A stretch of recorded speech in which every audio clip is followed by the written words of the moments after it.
Chapter 12, James Henry and Henry James. Dr. Moore went to go get his mother. "Mother," he said, "this is James Henry Alden. He wants to take his grandchildren to live with him."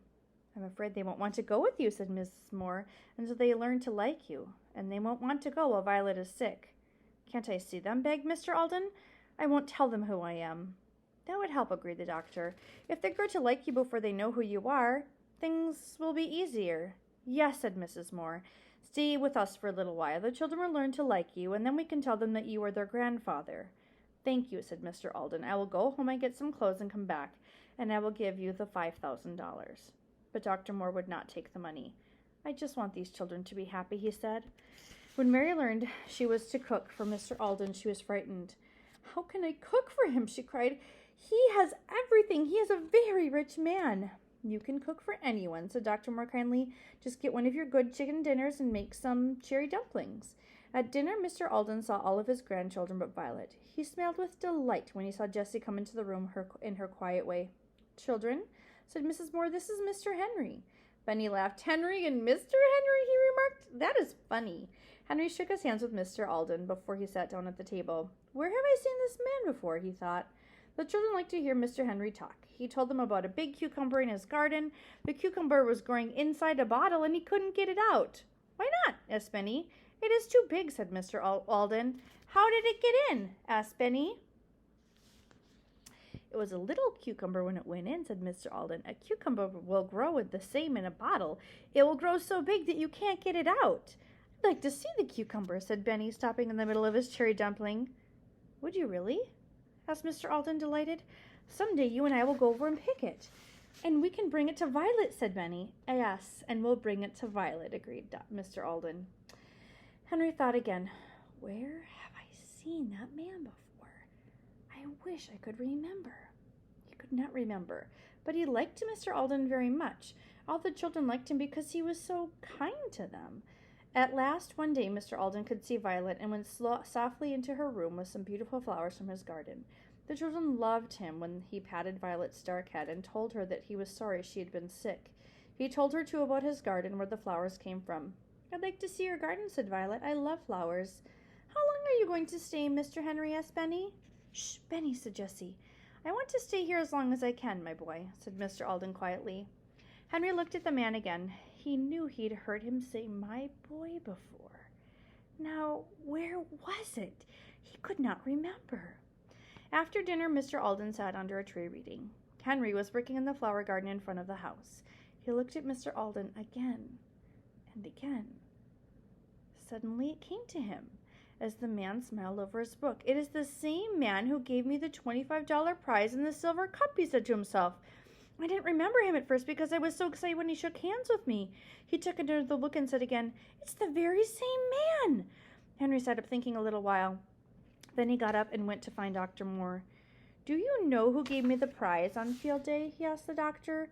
"Do you know what his name was?" "James Alden of the Mills," replied the doctor. "J.H. Alden over at Greenfield." He did not look at Henry while he was saying it. Poor Henry was so surprised he almost fell over. That kind man was his grandfather. He went out and sat on the steps to think it over. To begin with, this man was too young. Henry had thought of his grandfather as being an old man with white hair, and Mrs. Moore had called him Mr. Henry. Could it be that the man knew he was their grandfather and hadn't told them? Then he saw Mr. Alden was getting out of his chair under the trees. "It's now or never," thought Henry. "I have to know." He walked eagerly after the man, who was going toward the garden with his back to Henry. Then the man turned around and saw how excited Henry was. "Are you James Henry Alden of Greenfield?" Henry asked. "I am, my boy," replied Mr. Alden with a smile. "Does that mean you know that I know you are Henry James Alden?" "Yes," said Henry quietly. Then James Henry Alden shook hands again with Henry James Alden. Jessie and Benny came across the grass just in time to hear Henry say, "But grandfather." "Grandfather!" cried Jessie. "What do you mean, Henry?" "Yes, Jessie," said Henry eagerly. He's the man we've been running away from the whole time. I thought you were old, said Benny. And cross. Jessie said so. I didn't know, Benny, said Jessie. Her face was red to think of running away from this kind man. But her grandfather did not seem to mind. He patted her on the head and said, "Let's go up and see Violet." There was no stopping Benny. He hurried into Violet's room, holding Mr. Alden by the hand and shouting, "It's Grandfather, Violet, and he isn't cross after all." "What do you mean?" asked Violet. "Isn't he Mr. Henry?" "My name is James Henry Alden," replied her grandfather. "And my name is Henry James Alden," cried Henry. "Well, well," said Dr. Moore. Violet held on to her grandfather's hand and listened to the rest talking excitedly. "Where have you been living?" asked Mr. Alden at last. They all looked at each other, even Dr. Moore and his mother. Then they all laughed as if they would never stop. "Well, you just ought to see," said Dr. Moore. "What?" cried all the children at once. "You never saw it in the daytime?" "Is that so?" laughed the doctor. "I have seen it many times in the daytime." "Seen what?" asked Mr. Alden. "Our house," said Jessie. "We've been living in a boxcar in the woods." And they all began to tell him about the dump and the dishes and the brook and the swimming pool. "They have 4 beds of pine needles in the car," said Dr. Moore.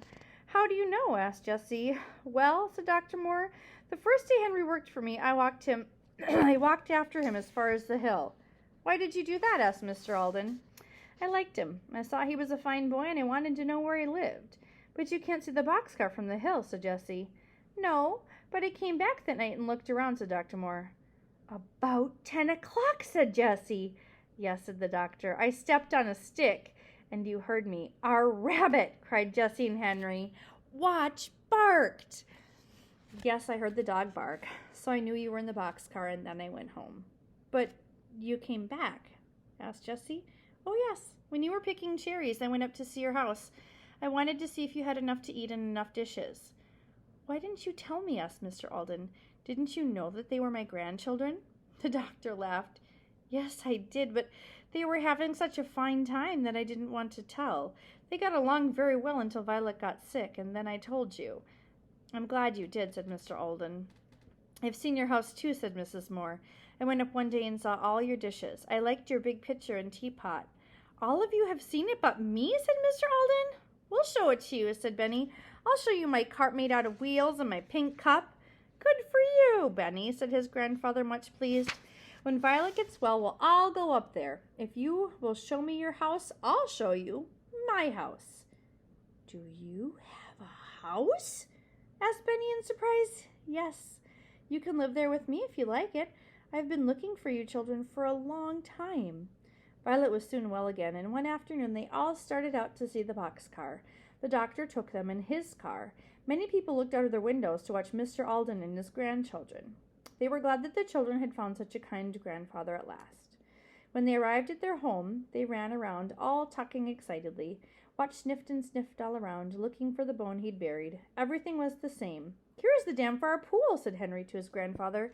"See our building," shouted Benny, for that was what he called the fireplace. "It really burns, too. And this is the refrigerator and the waterfall, and here is my pink cup." And they all stepped on the stump and climbed into their car. They looked at the 4 beds and the dishes. "And here's the same old pitcher and teapot," said Jessie, laughing. They found the blue tablecloth, and they all sat down by the brook and ate chicken and bread and butter and cookies. Benny drank milk from his pink cup. "Come, we ought to go now," said Dr. Moore at last. "The sun is going down, and I don't want Violet to take on any more cold." They closed the boxcar door and said goodbye. They were all sorry to go. "Tomorrow?" said Mr. Alden. "Will all of you come see my house?" "Oh, yes!" cried the children happily. They did not know what a beautiful house it was and what good times they were going to have in it. End of chapter.